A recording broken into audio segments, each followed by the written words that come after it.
राज्यपाल जो अभिभाषण रहा जहाँकि ओडिशा राज्य सरकार द्वारा लिखित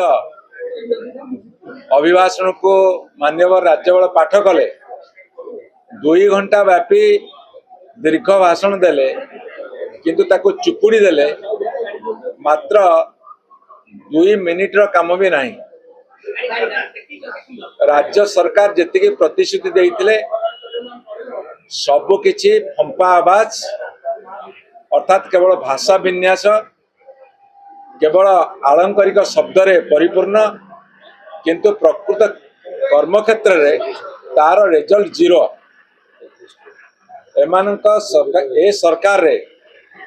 कौन सी काम सुचारू रूपे होना बजेट खर्च होना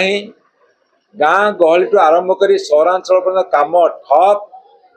केवल एमाने जानी यात्रा मेला महोत्सव माति किंतु आज माननीय राज्यपाल भाषण को आम शुणिला परे आम दल बॉयकट कला एवं तीव्र भाव में विरोध करुचु कहीं राज्य सरकार एत पर्यंत लोकंर आशा आकांक्षा पूरण करना जो निर्वाचन प्रतिश्रुति देते पालन करना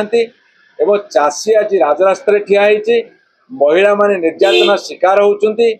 एवं जो सारा भारत वर्ष में बर्तमान ओडिशा 1 नंबर राज्य में परिणत होती महिला निर्यातन क्षेत्र में एवं आईन श्रृंखला परिस्थिति बिगिड़ा क्षेत्र में एवं शिक्षा क्षेत्र में व्यापक विपर्य स्वास्थ्य क्षेत्र जहाँ न कहले न सरे रोगी हंतसंत